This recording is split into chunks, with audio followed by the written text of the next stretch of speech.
We have a brand new book, the book of Devarim, the book of Deuteronomy.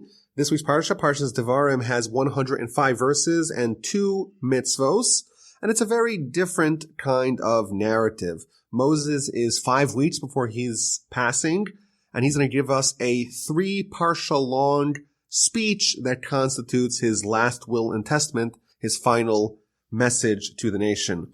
Now, the Ramban, he gives an introduction to the book of Deuteronomy, to the book of Devarim, and he breaks down the book into 3 main components. One of the names of Devarim is Mishnah Torah, which means the repetition of Torah, because there are many mitzvos that we've read about in the past that are repeated over here in this last book, the book of Devarim, the book of Deuteronomy. And it is interesting to note, says the Ramban, which mitzvos are specifically mentioned over here for a second time, and those tend to be the mitzvos that are most pertinent to the nation at their current juncture.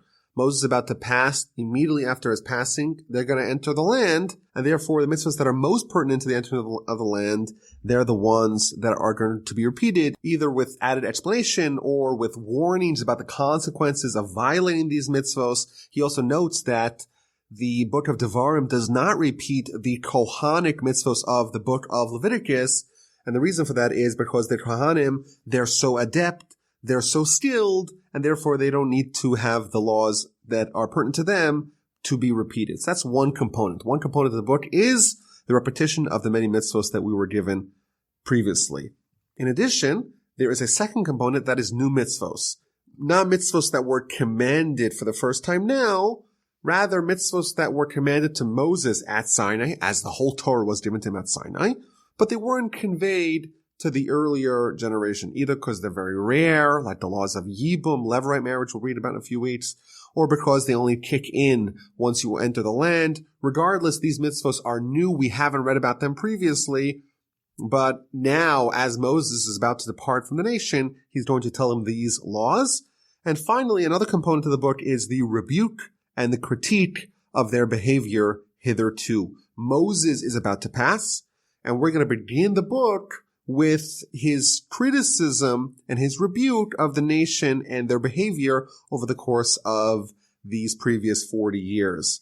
And an element of that is to be reminded of God's compassion and God's kindness. Despite the fact that the nation stumbled, had so many blunders throughout the 40-year sojourn in the wilderness, still God forgave them. God absorb, so to speak, their intransigence, and they're still standing as a nation. Moreover, the rebuke is to also urge them to not revert back to their previous behavior. They had mistakes, but hopefully they'll learn from their mistakes. Once they enter the land, they'll make sure that they don't repeat those blunders of yore. And as a result of the layout of the book, the early parts of Deuteronomy certainly have a very different feel to it. The Talmud explains that this, in effect, these words are the monologue of Moses. Subsequently, God tells Moses, okay, write down your monologue verbatim. It's going to be included in the book, but therefore it has a little bit of a different feel. And the Bible critics have seized upon the fact that Deuteronomy has a different feel to maybe question the legitimacy of the Torah. But we know by reading the very first sentences that these are the words of Moses that God subsequently said, okay, include it in the Torah. And it's going to begin, the first 4 chapters are a retrospective of the story of the Jewish nation over the past 40 years since the Exodus. And it is really interesting, and we'll do this throughout the whole Parsha, to see which stories that have happened to the Jewish people since the middle of the book of Exodus, which stories are highlighted, which stories are mentioned but only are hinted at, which stories are elaborated upon, which stories do we find new bits about? And of course, there are some stories or some episodes that seem to be omitted entirely. So that's the introductions that we have here. Let's begin the Parsha. So I want to read the first 5 verses to get a sense of this very long and cryptic introduction to Moshe's message to the nation, and then we'll put in context with the commentary of Rashi. These are the words that Moses spoke to all of Israel on the other side of the Jordan, concerning the wilderness, concerning the Arabah, opposite the Sea of Reeds, between Paran and Tolfon and Laban and Chatzerot and Dizahav. That's the very first verse. 11 days from Choreb by way of Mount Seir to Kadesh Barnea. It was in the 40th year, in the 11th month, in the first of the month, when Moses spoke to the children of Israel according to everything that God commanded him to them, after he had smitten Sichon, king of Amorites, who dwelt in Heshbon, and Og, king of Bashan, who dwelt in Ashtaroth in Adrei. On the other side of the Jordan, in the land of Moab, Moses began explaining this Torah, saying, so these 5 verses are a very long and seemingly cryptic introduction to the message that Moshe is going to convey to the people. So when we read Rashi, we find out that this, in effect, these 5 verses, while it looks like it's an introduction, it really contains a very deep and powerful message, not only for the people listening to it, but for us reading it today. And we would say that if we wanted the Torah's perspective on how to convey critique and rebuke, here, in the words of Moses, we find a master class on how exactly to do that. Criticism is a very powerful and very potent tool, and in fact, there's a mitzvah to criticize people that are behaving wrongly, but it's also a very dangerous, a potentially volatile tool that could be misused and could actually have a boomerang effect where the opposite of what you intend actually results from the critique. And here we see how Moses criticized the Jewish people via the lenses that Rashi gives us. So it begins, these are the words that Moses spoke to all of Israel.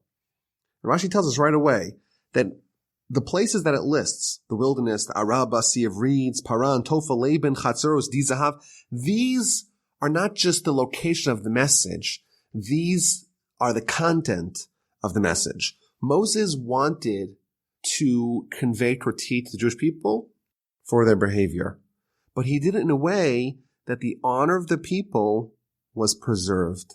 He allowed them to save face, and he only mentioned the locations where the blunders happened, where the sins happened, and that was his way of reminding, of invoking the story without shaming the people. So he begins in the wilderness. What happened in the wilderness? Rashi tells us that is a reference to the time the Jewish people complained, why did we have to leave Egypt? We could have died there. We don't need to die here. This all the way at the beginning in Exodus chapter 16.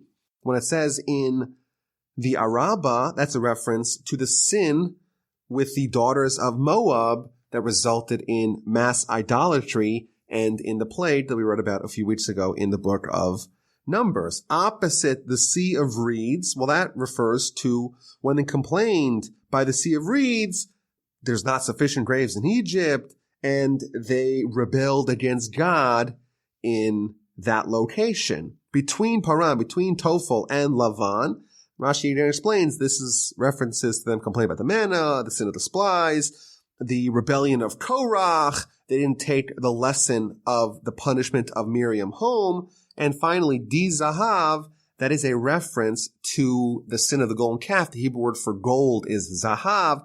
Dizahav might mean too much gold. They had too much gold and that led them astray. And again, the very first verse, while if you read it simply, it seems like it's just giving us the coordinates of this message, Rashi reveals to us that there's a very powerful but veiled criticism that Moshe is leveling against the Jewish people, enumerating all the various places where they had blundered. And then he says, it's 11 days from Choreb. Choreb, of course, is Mount Sinai. The Jewish people, 50 days after the Exodus, they're at Mount Sinai, they get the Torah. And 11 days later, or seemingly, they're at a different place called Kadesh Barnea. And Rashi tells us that, in fact, if you do the math, it turns out that the Jewish people made it from Choreb to Kadesh Barnea in 3 days, even though it was an 11-day journey. Meaning that God had kindness to the Jewish people. He wanted to accelerate their trip to the land to get them in there swiftly, and therefore he made it so that an 11-day trip will be done in 3 days only. And again, what Moshe is telling them, you had it all. Right after Sinai, you could have gone right in. You could have waltzed in. It was an 11-day trip. God accelerated it. You were there in 3 days, and you had it in your fingertips, but you lost it. Again, it's criticism, and it's veiled, and it's doubly veiled by talking about the length of the trip and what that portends for the attitude that God had towards them at the time. He's not directing the criticism at them. He's only hinting at it. They get the message. Moreover, verse 3, it says it was the 40th to 11th month, the first of the month, and we know that this is 37 days before Moses' passing. And he's in effect criticizing them for what happened 40 years prior. And the obvious question is, if you have something to say, why don't you say it earlier?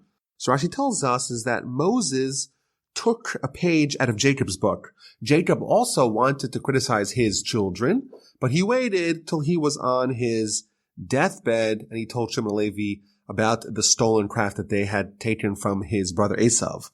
And in addition, of course, he criticized his eldest son Reuven for his impetuosity and his behavior with interfering with his sleeping arrangements. And similarly, Moses says, well, if I'm going to criticize the Jewish people, I too will follow Jacob's example. I'm not going to criticize them right away. I'm going to wait till I'm, so to speak, on my deathbed, and then I'll criticize the Jewish people. And Rashi tells us that there's 4 different reasons why someone should only criticize someone else before they're about to die. Number 1, to not criticize multiple times. If you do it earlier, maybe you'll come to doing it a second time. Number 2, that you shouldn't see them in an ongoing way, and every time you see them, they're going to be embarrassed. Number 3, to not harbor ill will against them. Number 4, that they shouldn't abandon you. Rashi tells us a very powerful thing. Jacob said that had he criticized Reuven earlier, Reuven would have abandoned him and joined the team, the army of Esav. What this tells us is that yes, criticism is necessary, it's very powerful, but it could lead to alienation. If you don't approach it delicately, it could have the opposite effect, and instead of being constructive, it's going to be destructive. And therefore Moses is waiting to the end of his life when all the concerns are not as present, and even then, he's treading very carefully, very gingerly. Moreover, he mentions that this is after he had smitten Sichon, king of the Amorites, and Og, king of Bashan. Why is that necessary? Rashi tells us again, if Moses had simply criticized the Jewish people, they would say, well, what have you done for us? You haven't done for us anything. And therefore, Moshe rehashes specifically the things that he did for them. He's on your side. He fought the wars for you. He conquered the fearsome and mighty enemies, Sichon and Og, and therefore, you know he's on your side. He's working tirelessly on your behalf, and therefore maybe you should listen to what he has to say. You know he's in it for your best interest. And of course, the obvious question is, does Moshe really need to rehash that? Isn't it obvious? He did everything for the Jewish people. Why does he need to wait until right after he smote Sichon and Og? And the answer is that invariably, when you rebuke, when you criticize someone, they automatically get defensive. And they're going to lash back. Really? You're just saying this for this and this reason. People tend to lose perspective. They recoil and they lash out against you. And unless it is so abundantly and undeniably and incontrovertibly clear that the person has your best interest in mind, they're not going to accept it. And therefore, the message is both veiled and it's delayed, and it's done specifically in an orientation, an environment where Moses' intentions and his attitude towards the Jewish people and the goodwill that he has built up is undeniable, and only then does he dispense his critique for the nation, and of course with the hope that they take the right message, the constructive message, and they don't just feel like, oh, Moses is trying to get back at us, oh, he just wants to make us feel bad. They accept it in the way it was intended. And of course the lesson for us is, we think that maybe if we criticize someone, it's a good thing. And we should detail their sins and highlight exactly what they did wrong, lambast them for it. And so we see here that Moses doesn't do that. He doesn't blindside them. He talks very gently and very sparingly, dropping only hints and treading again with tremendous delicacy around this issue. And I want to add another point. The people that are listening to the message, they're not even the people that did those sins. They're the children of those people who did those sins. Nevertheless, Moshe is so careful. And of course, I think the lesson for us is that constructive criticism can only be done once you have these necessary preconditions. The person knows you're acting on their behalf. You're interested. You're invested in their well-being. You do it in a very gentle way, in a non-threatening way, and not in a way that's going to inspire, to invoke the backlash and the reaction that is almost necessary with any sort of interaction between someone giving rebuke and someone hearing the rebuke that they're given.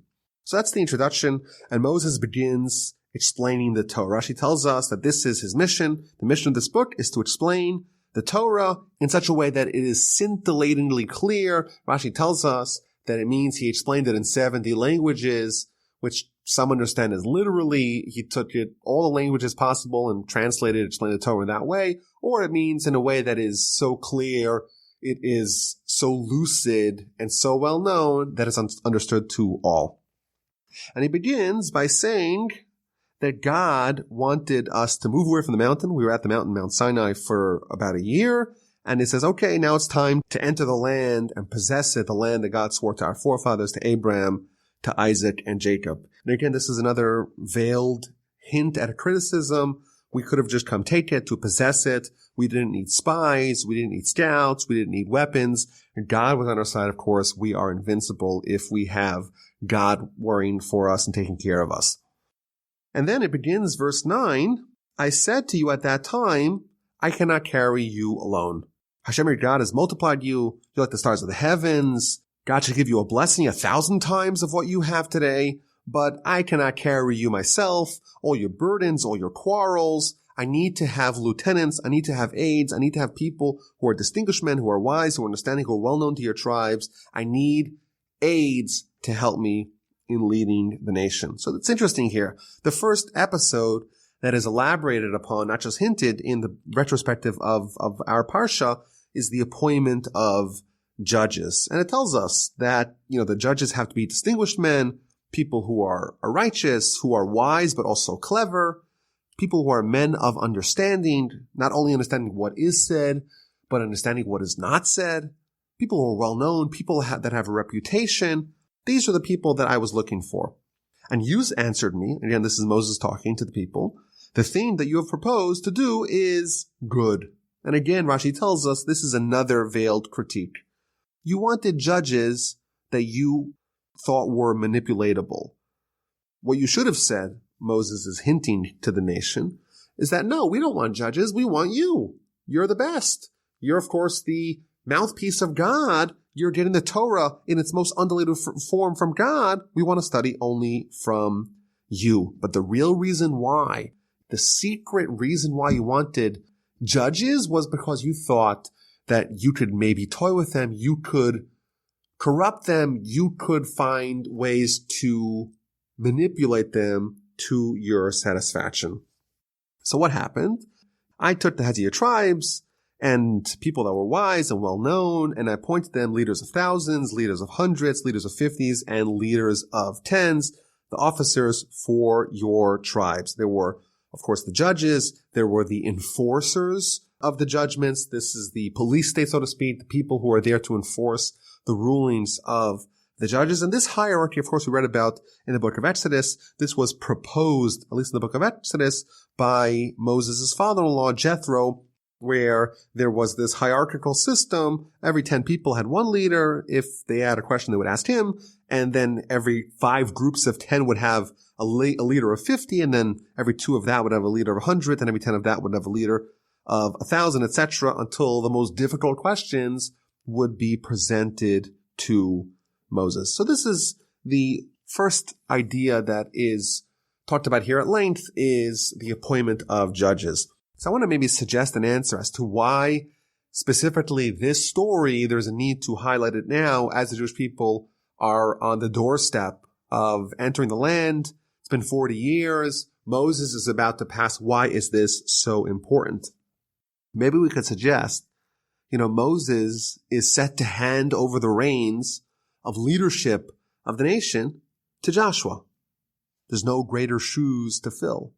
The nation, and perhaps Joshua himself, maybe secretly are dubious about his ability to carry the burden, to execute the role, to follow Moses. And therefore Moses says, well, I too were not an invincible leader. I too said I couldn't handle it. I too had to appoint underlings and lieutenants. And maybe that would inspire confidence in Joshua that he doesn't need to be the perfect leader. He has to be the best leader that he could be. But God chose him because God believes in him. He has the ability, but don't think that you have to be like Moses. Moses was perfect. Even Moses' leadership, so to speak, Moses himself in his humility is acknowledging the fact that he couldn't do it, or at least he couldn't do as much as he maybe would have wanted to do, and he had to call in for some assistance. Now, it is interesting. Some of these components of the mandate of a judge are not found elsewhere in the Torah, and we do find some mitzvos here that are the guidance, so to speak, for judges. So, for example, it says over here, not to show favoritism in judgment, small and great alike shall you hear, don't tremble before any man, for the judgment is God's. Any man is too difficult for you, bring to me and I shall hear it. And this is what Moses commanded the Jewish people at that time. So first of all, Moses is telling the judges to be deliberate. When you have a case, you may be tempted to say, well, this is a slam dunk case. This is easy. I know the ruling. I've seen this case before. But no, you shouldn't say that. You shouldn't dismiss a case and say, oh, this is not a difficult case for me. I know the answer right away. You should listen in and be deliberate in your judgment to make sure you don't make a mistake. Moreover, Rashi tells us that part of the message that Moses is conveying to the Jewish people is that now, once you accept upon yourself the mantle of being a judge, you are a public servant. Once you have been committed to this role, you are no longer an individual. You are now a public servant to the people, and therefore, at this time, your status changes. Now, it's interesting. The verse tells us, verse 17, that small and great alike shall you hear. Rashi has three different explanations as to what that means. What does it mean that a judge has to hear small and large? So the first explanation Rashi gives us is that you should treat a case involving 1 penny as the case involving 100 gold coins. That don't say, oh, this case is less important, and therefore put it at the end of the docket. Instead, you should treat it all equally. And I think it's interesting, the Supreme Court in the United States does not operate like this. They have, maybe 80 or 90 cases a year that they hear, and they get to choose which cases they want to listen. And here we see, no, it's first come, first serve, so to speak, and you should not favor one over the other because ultimately you're trying to ascertain and clarify the will of God. That's your role, and you're doing it in the context of a public servant. So that's the first idea we see here in Rashi, that the small cases and the large cases should be identical. The second interpretation Rashi gives us is that don't say, oh, I have two litigants here. One's wealthy and one is poor. And isn't it right? Isn't it appropriate to find a nice way to provide a livelihood for the pauper? And therefore, I'm going to veer, so to speak. I'm going to find justification in the pauper's position, and I'm going to favor him in judgment. You may think that that's a way for you to find a respectable, dignified way to support the poor person, but no, that's against the Torah. The large and the small, the rich and the poor, should be identical. The third interpretation Rashi gives us is that don't think that I'm going to impinge on the honor of the rich person. I'll just make believe like he's justified, that he wins, and then afterwards I'll say, no, you really were guilty and you have to give it to the other guy. Again, you are responsible with the mission of giving Torah or of clarifying Torah for the nation. And that responsibility is sacrosanct. And therefore, you have to do to the best of your abilities. You have to judge the case on the merits, and the small cases and the large cases and the rich and the poor are identical. And then Rashi tells us another powerful idea. If a judge manipulates the judgment, that in effect, they are offloading the justice to God. Because if you take from this person and you unjustly appropriated for that person, you're actually forcing God to intervene in some cosmic way to bring the money back to where it belongs. Now, the interesting question here that the Ramban asks the question, in the book of Exodus, there is a big role for Jethro, the father-in-law of Moses, to play in appointment of these judges.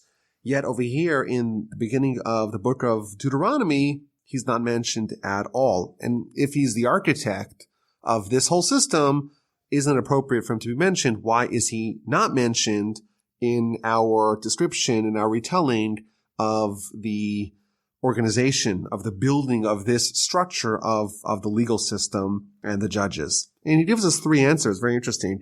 First of all, he says that Jethro was humble and would not want his accomplishments to be broadcast to all of Israel. So therefore, to preserve the humility of Jethro, it is unmentioned.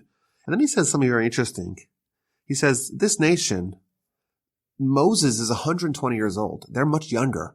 They revere him. They don't know him growing up in Egypt. They don't even know him from the Exodus story and the 10 plagues. They know him as this angelic figure who's leading the nation.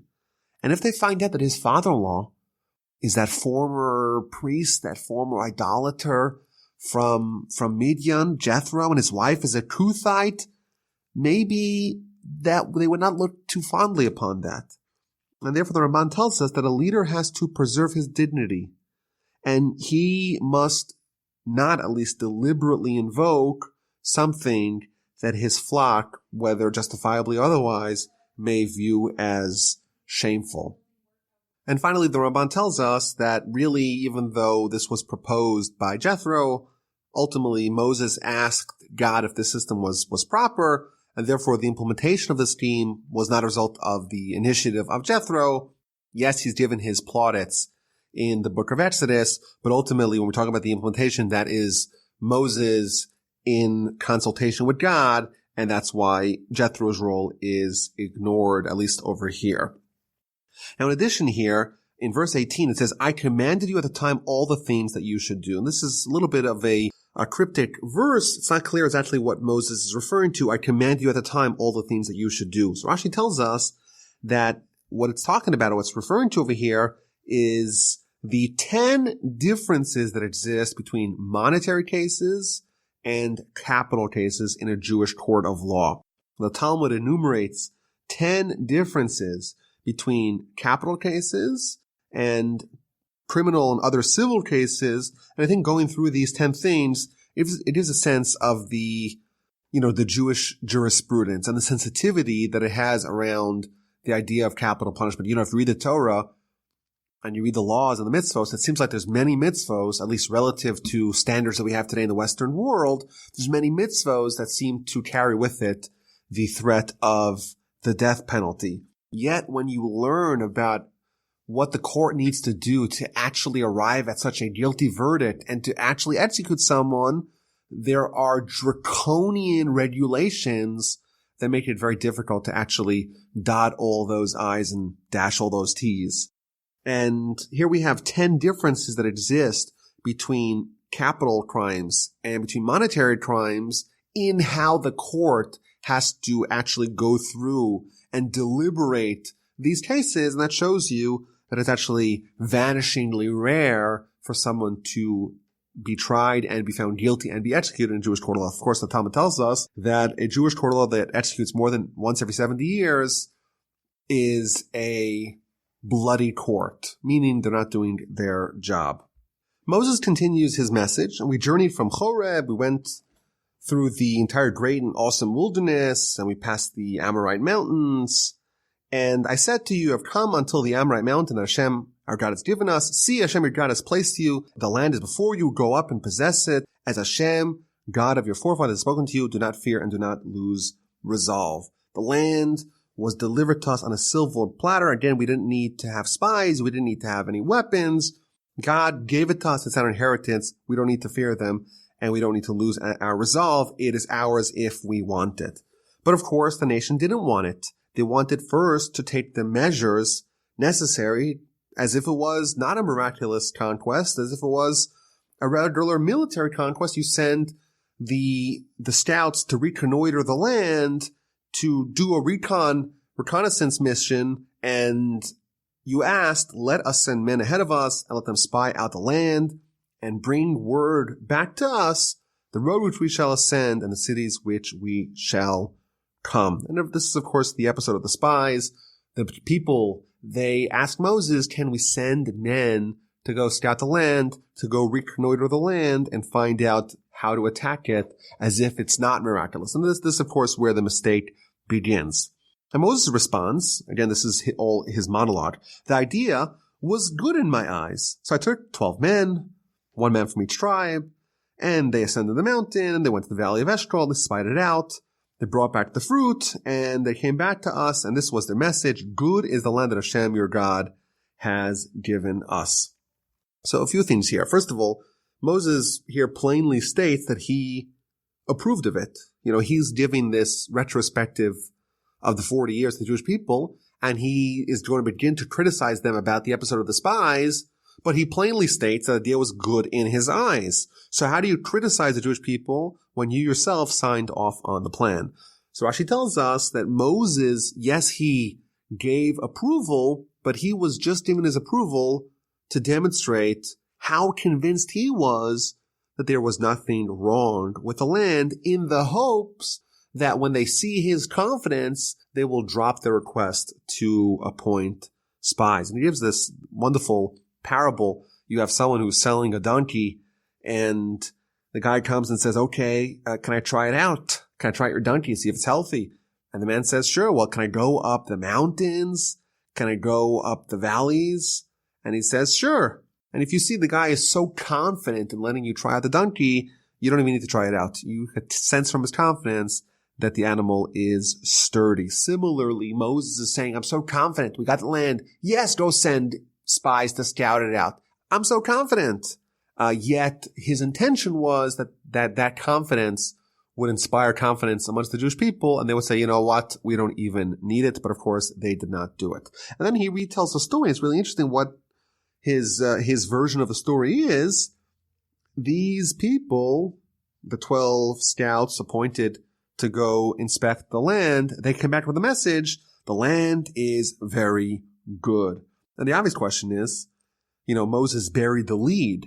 The most important part of the message was not the land was good, is that the land was bad and unconquerable, a land that consumes those who live in it, a land where the people are so mighty and the cities are so unconquerable, are so formidable. Yet he comes here with the message, the land is very good. And Rashi, of course, tells us that, this was the message that Joshua and Caleb gave. But the obvious question is, well, yes, Joshua and Caleb, 2 of the 12 messengers of the 12 scouts came back with that message. The other 10 came back with a very different message. And maybe the answer is that yes, these 2 people, they are saying the truth. The rest of them are wrong because they're going against God. You have 1 million ants. They don't hold sway over 1 intelligent person. 1 billion humans don't carry any weight if they're arguing against God. So yes, the only message that Moses heard was that good is the land that Hashem, our God, gives us. It's the message, of course, of Joshua and Caleb, but it's the correct message, and the people didn't hear it. The answer was there before him. They didn't pay attention to it.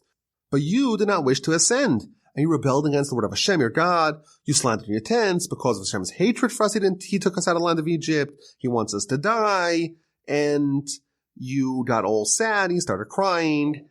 And of course, the consequences of this are found in verse 34. Hashem heard the sound of your words, and he was incensed, and he swore, saying, if even a man of these people, this evil generation, shall see the good land that I swore to give to your forefathers, no one's going to see it, with the exception of Caleb, and with the exception of Joshua.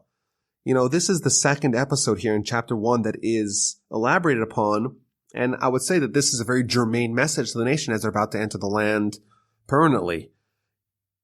They were scared in the times of the episode of the scouts, and Moshe, of course, is revisiting the story at length to tell them not to make the same mistake. And maybe we could even suggest that, part of this message that Moses is giving is to be confident that it's all going to work out, to be confident in the succession plan, Moses to Joshua. And no episode demonstrates Joshua's credentials better than his role in this story.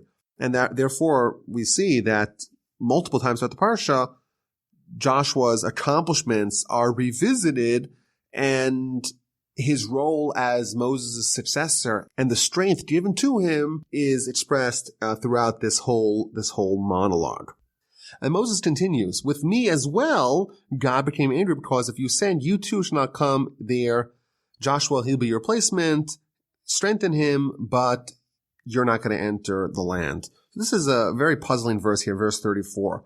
Moses is telling the nation that God became angry with him, with Moses, because of you, because of the people, saying that because of the people, and seemingly because of the sin of the spies, Moses cannot enter the land of Israel either.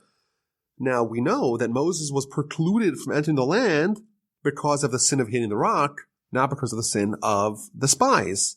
So why is Moses seemingly linking the sin of the spies, the fact that the rest of the Jewish people were precluded from entering the land? How does that connect to Moses himself being disallowed from entering the land as a result of their sin? So several of the commentators here say a very powerful idea. They say that the sin of the spies and the fact that the Jewish people were condemned to spend 40 years in the wilderness, moreover, the Talmud tells us the Jewish people were condemned to have the destruction of the temple and the subsequent exile twice from the land of Israel. All that was necessary as a result of the sin of the spies.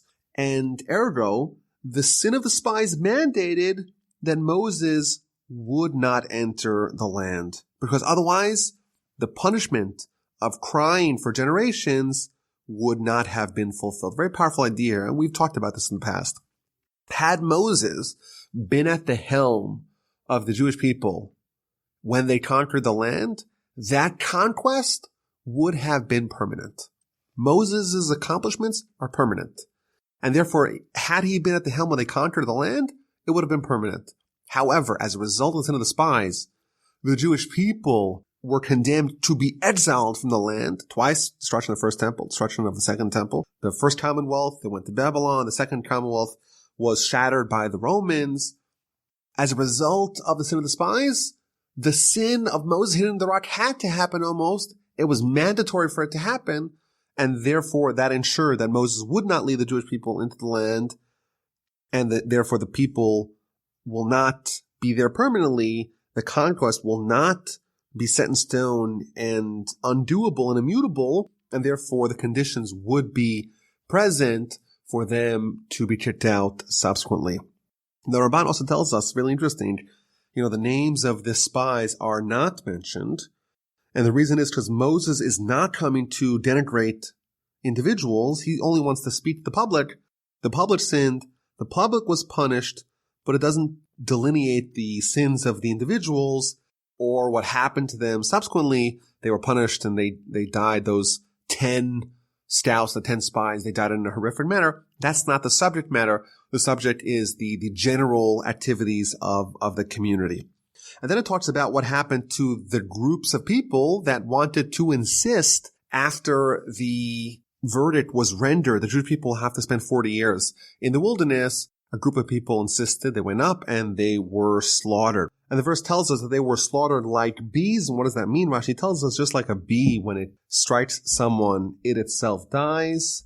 So too, when these Amorites, when they struck the Jewish people, or at least that contingent that decided to brazenly pursue and entering the land, when the Amorites destroyed them, they themselves died. Of course, that's a broader theme in Jewish history, that when other nations attack our nation, they may have immediate success in the short term, but ultimately it is harmful for them in the long term, in the big picture. So that's chapter 1, going through this very intricate and very subtle telling of many of the episodes that happened to the Jewish nation and their sins in the course of the previous 40 years. Chapter 2 is going to talk about the miraculous conquest of the fearsome kings on the east bank of the Jordan River. And again, we can maybe postulate that the reason why these parts of the story are told at length, it's to comfort the people, to give them confidence, just as God was with us when we destroyed those seemingly unconquerable nations on the east bank of the Jordan. So too, when we encounter the enemies on the west bank, they too will be easy pickings for us. We will be able to triumph over them because God is with us. But it begins with the first nation that they encountered. That is the land of Seir. Of course, those are the descendants of Esau. And those people, God says, no, you cannot provoke them. You cannot conquer them. If you want to go through their land, you have to pay for your food. You have to pay for your drink. They are untouchable. Why are they so untouchable? Rashi gives us two explanations. Either because this land was apportioned to them by God, and therefore because it's given to by God, you cannot deduct from it. And Rashi elaborates that Abraham got 10 lands. The 7 Canaanite lands are for the Jewish people. The land of Seir is for the other heir of Abraham, and that's Esau. And then Ammon and Moab, those are given to Lot. He's almost like a son to Abraham, and therefore those lands also we cannot conquer.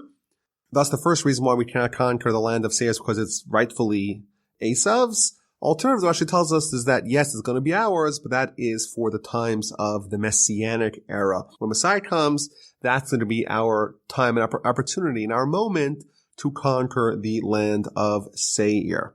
And indeed, the Jewish people listen. So we pass from our brothers, the children of Esau, who dwell in Seir, from the way of the Rabbah, from Elat, from Etzion Gaver, and we turned and we passed on the way of the Moabite desert. So the first nation is Esau. We don't touch them, and we go around them. And the next nation is with Moab. And again, God tells us not to wage war with Moab, not to incite them into a military conflict, but we don't need to tread as carefully. And that's why Moab was so scared of the Jewish people, and they hired Balaam to curse them. They felt vulnerable, but we're not allowed to conquer it. It is given to the descendants of Lot, and it's not part of the inheritance that we got from Abraham, and therefore we're not allowed to conquer it. There's another interesting idea that we get over here as the narrative continues. The verse tells us that it took us 38 years for everyone of the generation that left Egypt to pass away until we move on to the next destination, cross over the border of Moab, and to approach the people of Ammon. But Rashi points out a very powerful idea. It says, number one, that God hastened the death of one generation to allow their children to enter on schedule. And this is a theme that we've seen throughout the whole Torah, that sometimes when bad things happen, it really is a good thing. So that's one idea. But moreover, in verse 16 here, so it was that when the people died, God spoke to me saying. And Rashi tells us that for the duration of that 38 years, meaning from the time when the verdict was rendered, the people have to die in the wilderness, until they all finished dying, Moses had prophecy, but the prophecy was not really the same close prophecy that he had had previously and that he had subsequently. And that tells us, even though God was angry at the Jewish people, not angry at Moses, but it's a lesson that even Moses' prophecy was only in the merit of the Jewish people, and therefore it's a reflection of the state of the nation. You know, people ask the question today, if someone was as personally righteous as a prophet of yore, would they be capable of prophecy? And here we find out the answer is that maybe, but it's contingent upon the nation as well. If the nation is not one that finds favor in the eyes of God, then the prophecy that's given to the prophets, it's also going to reflect that. It's not going to be one of closeness, one of favor, and that has nothing to do with the merits or the demerits of that particular prophet. So we have the nation of Ammon. Again, we get the same message. Don't incite them in any way. This is a little bit more than Moab. Moab was like, don't make war with them. And here we find don't incite them in any way. Don't think it's part of the Abrahamic inheritance. And in verse 24, we read, well, there's another king, the king of the Amorites. And that, of course, is Sihon. And that person, we're told that we should indeed make war with him. Rise up and cross Arnon Brook. See, into your hand I have delivered Sihon, king of Heshbon, the Amorite, and his land. Begin to possess it and provoke war with him. So if you just read that verse, you would say, okay, well, war is inevitable. God is instructing us to have a war with Sichon, king of the Amorites. And the very next verse, we find out what happens. I sent messengers from the wilderness of Kedemos to Sichon, king of Heshbon, words of peace, saying, let me pass through your land. Only on the road shall I go, not straight right and left. Food shall I purchase for money as provisions, and I will eat. You will give me water for money, I shall drink. What's going on over here? Moses was given a very clear directive by God, go make war with Sichon, and Moses instead is sending peace overtures. Why is he extending the olive branch when God said clearly, go make war? And Rashi gives us two answers, and the Ramban gives us a third answer. Rashi tells us that he learned from God. Before God gave the Torah to the Jewish people, he offered it to all the Gentile nations, even though he knew that they would not accept it. Similarly, Moses took the lesson. I'm going to offer peace to Sichon, even though I know he's not going to accept it. Similarly, Rashi tells us that a second reason is that Moses said, well, God told me that Pharaoh is not going to send the Jewish people, he's going to harden his heart. Yet God told me, nonetheless, go ask him to send the Jewish people and release them. It's futile, but I'm going to ask nonetheless. Similar over here, go make war. Yes, war will happen. War is inevitable. Still, even though it's futile, the lesson is make a peace offering first. The Ramban, he has a different answer. He says that no, that the verses are non-chronological. Verse 24 is after verse 26. Moses first sent a peace overture that was rejected, and subsequently he was told by God, okay, go make war. The Ramban also adds here, and this is a very important insight, that all wars that we encounter, with the exception of wars that are foisted upon us, our nation first offers peace. And that applies even to the 7 Canaanite nations regarding whom they were told that we cannot allow anyone to survive. It has to be total victory. Still, nonetheless, we offer peace terms before we engage in conflict. So there's a total victory over Sichon, and then Og in chapter 3, he attacks, and therefore we also go to war with him. He was not given the peace terms first because he attacked without being provoked. Moses is told by God not to fear him. Everything that I have done to you in the war against Sichon, I'm going to do to you in the war against Og. Why was Moses initially fearful? Rashi tells us that Og was a more fearful king because he had aided Abraham in his war of the 4 kings against the 5 kings. Therefore, he had those merits of that help that he extended to Abraham. And therefore, Moses was concerned that maybe those merits would come to his aid and they wouldn't be able to conquer him. And therefore, God reassures him, don't worry, don't fear them. You're going to conquer them. You're going to destroy them like you did to Sichon. And indeed, they did. We occupied his cities. There were 60 walled cities plus many other towns.